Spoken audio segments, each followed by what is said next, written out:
Memahami Prota dan Promes mata pelajaran Akidah Akhlak kelompok 5. Dosen pengampu Dr. Lulu Athirotu Zahro MPD.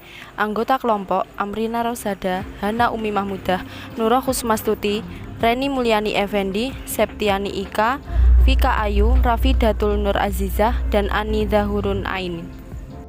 Assalamualaikum warahmatullahi wabarakatuh. Saya Hana Umi Mahmudah, nomor absen 7, akan memaparkan materi tentang program tahunan Akidah Akhlak.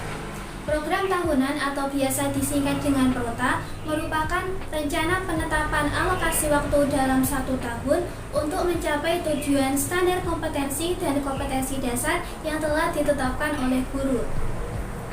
Penetapan alokasi waktu ini diperlukan agar seluruh kompetensi dasar yang terdapat dalam kurikulum seluruhnya dapat dicapai atau dikuasai oleh peserta didik. Penetapan alokasi waktu ini ditentukan pada jumlah jam pelajaran pada kurikulum yang berlaku.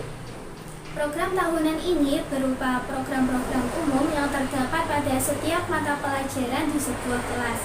Program tahunan ini berisi garis-garis besar yang hendak dicapai pada setiap tahunnya yang nantinya akan dikembangkan oleh guru mata pelajaran yang bersangkutan. Jadi dapat disimpulkan bahwa program tahunan Akidah Akhlak merupakan rencana penetapan alokasi waktu dalam 1 tahun untuk mencapai tujuan pelajaran Akidah Akhlak yang sesuai dengan KI, kompetensi inti, dan KD, kompetensi dasar yang telah ditetapkan. Dengan adanya program tahunan ini, pendidik tidak hanya berkewajiban untuk memberikan pembelajaran yang berkualitas di satu kelas, tapi pendidik pun juga tetap berkewajiban untuk mempersiapkan kematangan perencanaan bahkan sebelum pembelajaran berlangsung. Yang nantinya perencanaan tersebut akan berpedoman pada Prota yang telah dibuat. Sekian dari saya, materi selanjutnya akan disampaikan oleh rekan saya.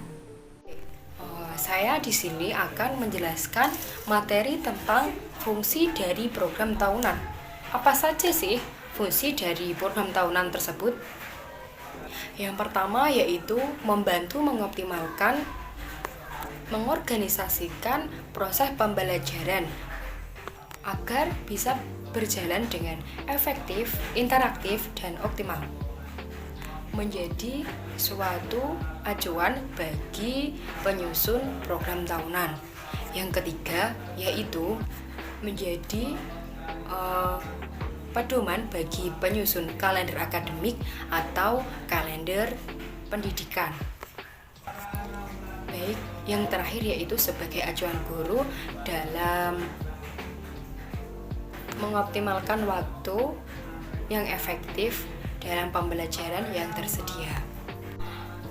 Fungsi dari Promes itu sangat penting bagi guru, penyusun program tahunan maupun penyusun kalender akademik atau kalender pendidikan.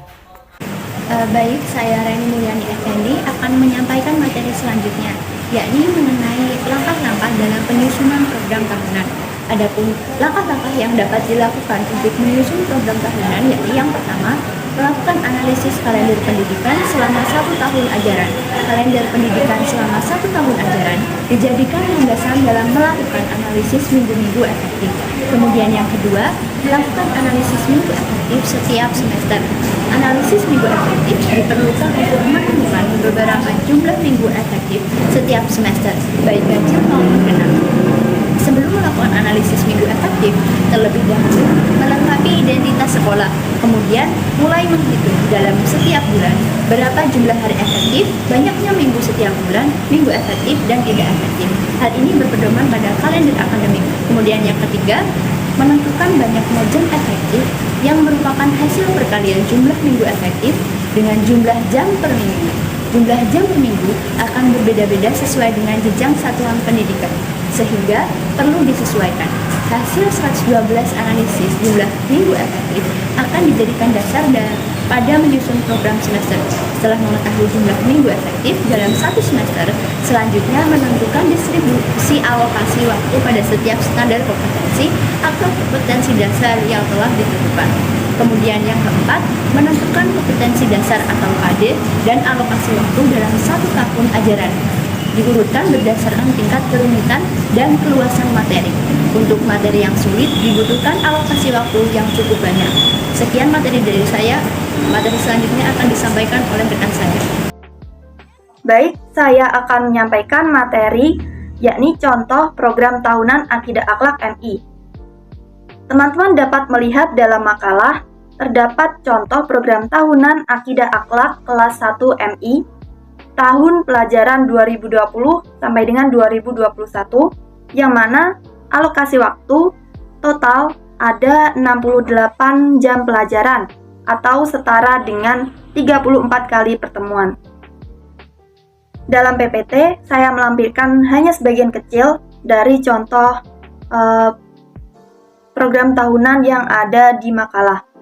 Terdapat 2 kompetensi dasar, yakni 3.1 mengenal Allah Subhanahu wa taala melalui 2 kalimat syahadat dan 4.1 melafalkan 2 kalimat syahadat dan artinya.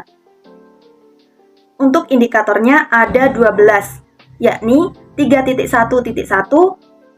menjelaskan pengertian kalimat syahadat, 3.1.2 mengetahui lafal kalimat syahadat tauhid, 3.1.3 memahami arti dari kalimat syahadat tauhid, 3.1.4 mengetahui lafal kalimat syahadat Rasul, 3.1.5 memahami arti dari kalimat syahadat Rasul, 3.1.6 mengidentifikasi waktu mengucap kalimat syahadat, 4.1.1 menuliskan pengertian kalimat syahadat, 4.1.2 melafalkan kalimat syahadat tauhid, 4.1.3 mengartikan kalimat syahadat tauhid, 4.1.4 melafalkan kalimat syahadat Rasul, 4.1.5 mengartikan kalimat syahadat Rasul, 4.1.6 menyebutkan waktu mengucap kalimat syahadat.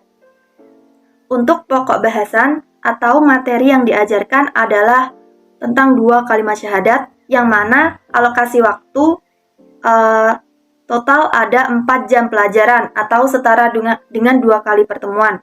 Jadi dalam 2 kali pertemuan tersebut terdapat 2 kompetensi dasar atau dalam sekali pertemuan dapat mengambil 1 kompetensi dasar dengan 6 indikator.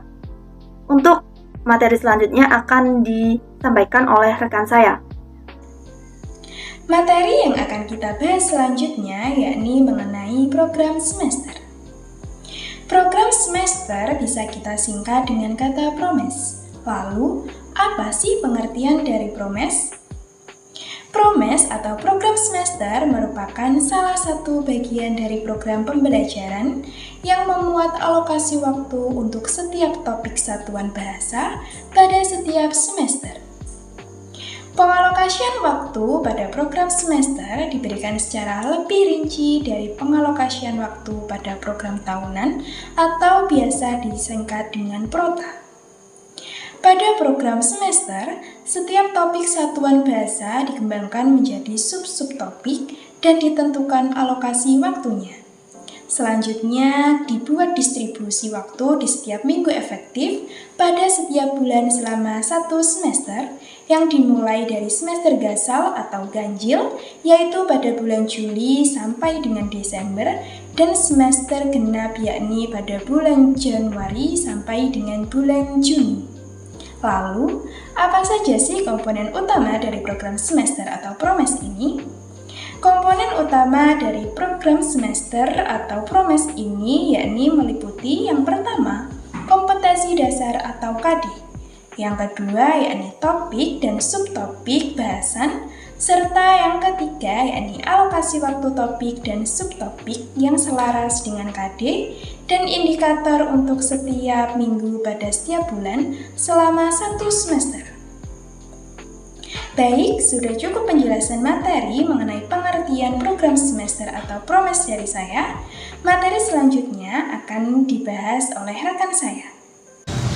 Baik, saya Ani Dahrun Aini akan menyampaikan materi selanjutnya, yaitu mengenai fungsi program semester. Yang pertama, memudahkan tugas guru dalam menjalankan proses pembelajaran selama 1 semester. Yang kedua, sebagai acuan untuk mencapai tujuan pembelajaran yang diprogramkan. Yang ketiga, sebagai pola dasar dalam mengatur tugas dan wewenang bagi setiap unsur yang terlibat dalam kegiatan pembelajaran. Yang keempat, sebagai pedoman kerja bagi guru dan siswa. Yang kelima, sebagai parameter efektivitas proses pembelajaran. Yang keenam, sebagai bahan penyusun data agar terjadi keseimbangan kerja. Yang ketujuh, menghemat waktu, tenaga, alat, dan biaya karena pembelajaran berlangsung efektif dan efisien serta terukur. Baik, materi selanjutnya akan dilanjutkan oleh rekan saya. Baik, saya Amrina Rosada akan menjelaskan tentang langkah-langkah pembuatan program semester. Program semester harus disusun dengan tepat dan teratur agar bisa dijadikan acuan yang baik untuk melaksanakan pembelajaran. Untuk langkah-langkah pembuatan program semester itu, yang pertama, memasukkan KD, topik, dan subtopik bahasan dalam format program semester. Yang kedua, menentukan jumlah jam pada setiap kolom minggu dan jumlah tatap muka per minggu untuk mata pelajaran akidah akhlak. Yang ketiga, mengalokasikan waktu sesuai kebutuhan bahasan topik dan subtopik dengan membubuhkan tanda pada kolom minggu dan bulan. Yang keempat, pembuatan catatan atau keterangan untuk bagian-bagian yang membutuhkan penjelasan. Baik, untuk materi selanjutnya akan disampaikan oleh teman saya. Yang selanjutnya yaitu contoh dari PROMES